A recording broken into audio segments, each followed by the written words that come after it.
continent something is happening, and it can affect me also. Right. War is happening somewhere. Epstein files, all these things, I'm reading about it and I'm sitting here and I'm feeling very low. Why are you worried about Epstein files? I'm feeling very low because about them. growing up, I thought this is a beautiful place. The world is a beautiful place. And when every year passes, Your when name I realize... is not in that, right? Your name is not in that, right? No. Okay. No. I don't have such connections.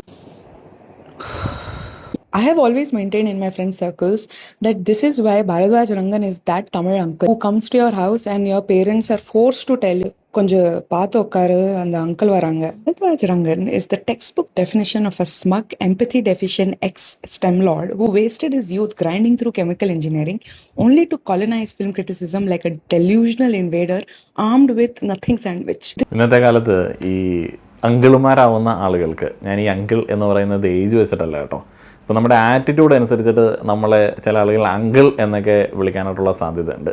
അപ്പോൾ തമിഴ് അങ്കിളുണ്ട്, മല്ലു അങ്കിളുണ്ട്. അപ്പോൾ അങ്ങനെ മല്ലു അങ്കിളും തമിഴ് അങ്കിളും ഒക്കെ ആയിട്ട് മൊത്തത്തിൽ അപമാനിതരാവുന്ന സാഹചര്യത്തിലും ഒരാശ്വാസം എന്താണെന്ന് വെച്ച് കഴിഞ്ഞാൽ, ഈ ജെൻസി അല്ലെങ്കിൽ ജെൻ ആൽഫ നമ്മളെ തെറി പറയുകയാണ് എന്നുണ്ടെങ്കിൽ, അല്ലെങ്കിൽ നമ്മളെ വിമർശിക്കുകയാണെന്നുണ്ടെങ്കിൽ അവരുടെ ഭാഷ പോലും നമുക്ക് മനസ്സിലാവത്തില്ല എന്നുള്ളതാണ്. അവരെന്താണ് പറയുന്നതെന്ന് പോലും, അല്ലെങ്കിൽ അവർ എന്തൊക്കെ മോശം വാക്കുകളാണ് നമുക്കെതിരെ ഉപയോഗിച്ചെന്ന് പോലും നമുക്ക് മനസ്സിലാവത്തില്ല. എന്താണ് അവർ പറയുന്നത് എന്നുള്ളതിനെ കുറിച്ചിട്ട് നമ്മളിങ്ങനെ അന്തം വിട്ടിരിക്കും. അപ്പോൾ അങ്ങനെ അന്തം വിട്ടിരിക്കുന്ന സാഹചര്യങ്ങളൊക്കെ ഉണ്ടാക്കി വയ്ക്കാതിരിക്കുക എന്നുള്ളതാണ് 90s കിഡ്സ് തൊട്ട് പുറകിലേക്കുള്ള ആളുകൾ വിചാരിക്കേണ്ട ഒരു കാര്യം. ഞാനൊക്കെ വളരെയധികം ആലോചിച്ചിട്ട് മാത്രമേ ഇപ്പോൾ സംസാരിക്കാറുള്ളൂ. എനിക്ക് കിട്ടിയൊരു അഡ്വാൻറ്റേജ് എന്താണെന്ന് വെച്ച് കഴിഞ്ഞാൽ, ഞാൻ ഈ പഠിക്കാനായിട്ട് വീണ്ടും കോളേജിൽ പോയി തുടങ്ങിയതുകൊണ്ട് അവിടെ ഈ ജെൻസി പിള്ളേരൊക്കെ ഉള്ളതുകൊണ്ട് അവരുടെ കൂടെ ഇങ്ങനെ രാവിലെ മുതൽ വൈകിട്ട് വരെ ഇരിക്കുന്ന സമയത്ത് തല്ലുകൊള്ളാതെ അവരുടെ വായിലിരിക്കുന്ന കേൾക്കാതെ ജീവിച്ച് പോകാൻ വേണ്ടി കുറേയധികം കാര്യങ്ങളിലൊക്കെ നമ്മളിങ്ങനെ മാറ്റങ്ങൾ കൊണ്ടുവന്നിട്ടുണ്ട്. എന്നാലും ഞാൻ തന്നെ എന്നെ സ്വയം വിമർശനത്തിന് വിധേയമാക്കാറുണ്ട് പല സാഹചര്യങ്ങളിലും. ഭയങ്കര പാടാണ്. കാരണം നമ്മളുടെയൊക്കെ ആ ഒരു അപ്ബ്രിങ്ങിങ്ങിൻ്റെ പ്രശ്നം കൊണ്ടായിരിക്കാം 90s കിഡ്സിലുള്ള ആളുകൾ, ഇപ്പോൾ ഞാനടക്കമുള്ള ആളുകളിൽ പോലും ചില ടോക്സിക് ആയിട്ടുള്ള തമാശ രീതികൾ കടന്നുകൂടിയിട്ടുണ്ട്. നമ്മളുടെ സുഹൃത്തുക്കളൊക്കെ ഇരട്ട പേരിട്ട് ഒരു കാലത്തൊക്കെ വിളിച്ചുകൊണ്ടിരുന്നത് എന്താണ്, അവരുടെ ബോഡി ഷേപ്പുമായി ബന്ധപ്പെട്ടൊക്കെയാണ് അവർ ഇരട്ട പേരിട്ട് വിളിച്ചുകൊണ്ടിരുന്നത്. അതേപോലെ തന്നെ അവരുടെ പേരിനെ വേറൊരു രീതിയിലാക്കിയിട്ട് വിളിക്കുക, അങ്ങനെയുള്ള ചില തമാശകളൊക്കെ ആയിരുന്നു. അതൊക്കെ ഔട്ട്ഡേറ്റഡ് ആയിട്ട് മാറി. അതേപോലെ തന്നെ ഈ റേപ്പ് ജോക്സൊക്കെ പറയുന്ന ആ ഒരു ആളുകളുടെ തലമുറയൊക്കെ അവസാനിച്ചത് ഈ 90s കിഡ്സോടെയാണ്. എന്നാലും 90s കിഡ്സിലുള്ള ഒരു കൂട്ടം ആളുകൾ ഈ റേപ്പ് ജോക്സൊക്കെ ആസ്വദിക്കാറുണ്ട്.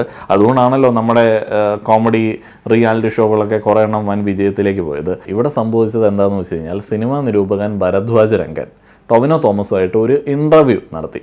അപ്പോൾ ടൊവിനോ മറ്റേ അതിരടിയുടെ പ്രൊമോഷന് വേണ്ടി ചെന്ന സമയത്താണ്, ബേസിലൊക്കെ ഉണ്ടായിരുന്നു. അപ്പോൾ ആ ഒരു ഇൻ്റർവ്യൂ നടത്തിയ സമയത്ത് ലോകത്തെക്കുറിച്ചിട്ടുള്ള ചില ആകുലതകൾ ടൊവിനോ തോമസ് പങ്കുവയ്ക്കുകയുണ്ടായി. അപ്പോൾ അദ്ദേഹം കുറച്ച് അപ്ഡേറ്റഡ് ആയിട്ടുള്ള, അപ്ഗ്രേഡ് ചെയ്യാനായിട്ട് ആഗ്രഹിക്കുന്ന, എപ്പോഴും കുറച്ചും കൂടി വിശാല രീതിയിൽ ചിന്തിക്കുന്ന ഒരു മനുഷ്യനാണ്. എന്നാൽ ഈ പഴയ അങ്കിൾമാർക്ക് അങ്ങനെയുള്ള ചിന്തകളൊന്നും ഇഷ്ടമില്ലല്ലോ. അപ്പോൾ അവരങ്ങോട്ട് മൊത്തത്തിലങ്ങ് പുച്ഛിച്ചങ്ങോട്ട് തള്ളും. ഇവരൊക്കെ പുതിയ പിള്ളേരോ, ഇവനേതാണ്ട് വലിയ വർത്തമാനം പറയുന്നു എന്ന് പറയുന്ന ഒരു ആറ്റിറ്റ്യൂഡൊക്കെ ഇവരുടെ പെരുമാറ്റത്തിൽ നമുക്ക് പലപ്പോഴും കാണാനായിട്ട് സാധിക്കും. അത് നമ്മുടെ ചുറ്റുപാടും ധാരാളം ആളുകളിൽ നിന്ന് നമ്മളൊക്കെ അനുദിനം ഏൽക്കാറുണ്ട്. Continent something is happening and it can affect me also. Right. War is happening somewhere. Epstein files, all these things, I'm reading about it and I'm sitting here and I'm feeling very low. Why are you worried about Epstein files? I'm feeling very low because about them. growing up, I thought this is a beautiful place. The world is a beautiful place. And when every year passes, when I realize... Your name is not in that, right? Your name is not in that, right? No. Okay. No. I don't have such connections. Tovino ഒക്കെ നമ്മുടെ തലമുറയിൽപ്പെട്ട ഒരാളായതുകൊണ്ട് തന്നെ അതൊക്കെ ഒരു നോർമലായിട്ട് അങ്ങോട്ട് കേട്ട് തള്ളിവിട്ടു. പക്ഷേ ഇന്നത്തെ ഒരു ജെൻസി തലമുറയ്ക്ക്, അല്ലെങ്കിൽ ഇന്നത്തെ പുതിയ തലമുറയ്ക്ക് ആ ഒരു വിയേർഡായിട്ടുള്ള പരിപാടിയൊന്നും തീരെ പറ്റത്തില്ല. അവരുടെ മുഖത്ത് കൃത്യമായിട്ട് ആ ഒരു ഭാവം തന്നെ വരും. നമ്മളൊന്നും പുറത്ത് കാണിക്കാതൊക്കെ ജീവിച്ച് ശീലിച്ച ആളുകളാണല്ലോ. ഈ സംഭവം എന്താണെന്ന് വെച്ച് കഴിഞ്ഞാൽ, ഈ ടൊവിനോ തോമസ് വളരെ സീരിയസ് ആയിട്ട് കുറച്ച് കാര്യങ്ങളൊക്കെ സംസാരിക്കുകയായിരുന്നു.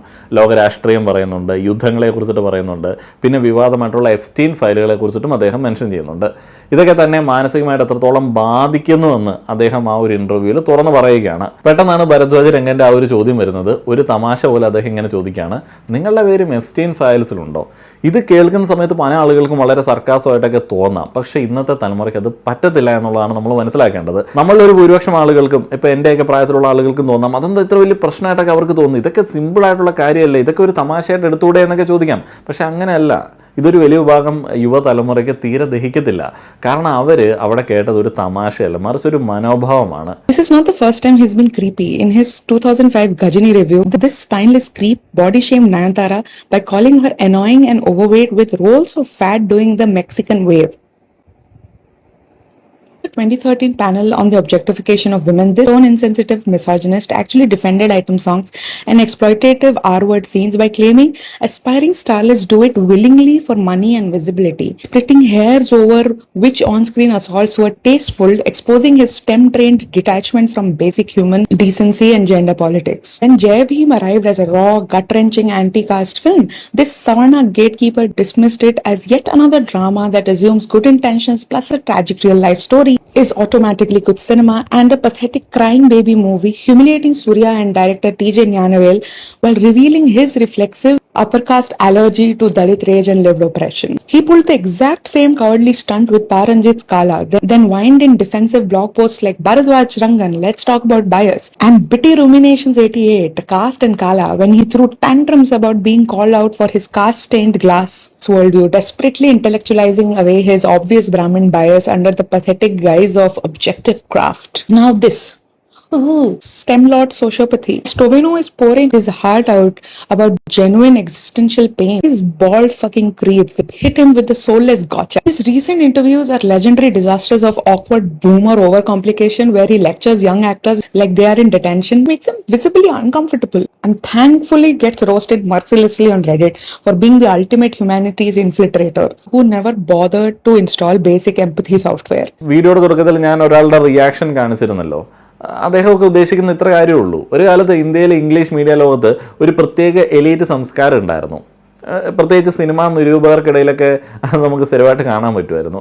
അന്ന് വേണ്ട എന്തായിരുന്നു, കുറച്ച് ഇംഗ്ലീഷ് അറിയണം, ആരെയും കളിയാക്കി സംസാരിക്കാനായിട്ട് സർക്കാസമൊക്കെ അടിച്ചേൽപ്പിക്കാനായിട്ടും പറ്റണം, ഒന്നിനോട് ഒരു ഇമോഷണൽ കണക്ഷൻ ഒന്നും കാണിക്കരുത്. അങ്ങനെയൊക്കെ ഉണ്ടെന്നുണ്ടെങ്കിൽ അവരെ നമ്മൾ ബുദ്ധിജീവികളായിട്ടൊക്കെ വാഴ്ത്തിക്കൊണ്ടിരുന്നു. അതുകൊണ്ട് തന്നെയാണ് ഒരു കാലത്ത് ഈ അമ്മച്ചിപ്പാസം തങ്കച്ചിപ്പാസം എന്നൊക്കെ പറഞ്ഞിട്ടുള്ള സാധനങ്ങളൊക്കെ ഈ സിനിമകളിൽ പാടില്ല എന്നൊക്കെ നമ്മൾ പറഞ്ഞത്. പക്ഷേ ഇന്നത്തെ ഒരു തലമുറ അതൊരു ഇമോഷനാണ്, അതിനെ അംഗീകരിക്കാൻ ഞങ്ങൾ റെഡിയാണ് എന്നൊക്കെ പറയുന്ന ഒരു മാറ്റം, പെട്ടെന്നുള്ളൊരു ഷിഫ്റ്റ് നമുക്ക് കാണാനായിട്ട് സാധിക്കും. ഈ അമ്മപ്പാസം തങ്കച്ചിപ്പാസം എന്നീ കാര്യങ്ങളൊക്കെ എനിക്ക് തോന്നുന്നു സൂറായ് പോട്ടർ പോലുള്ള സിനിമയൊക്കെ വന്ന സമയത്ത് പോലും വലിയ ചർച്ചയായിട്ടുണ്ടായിരുന്നു.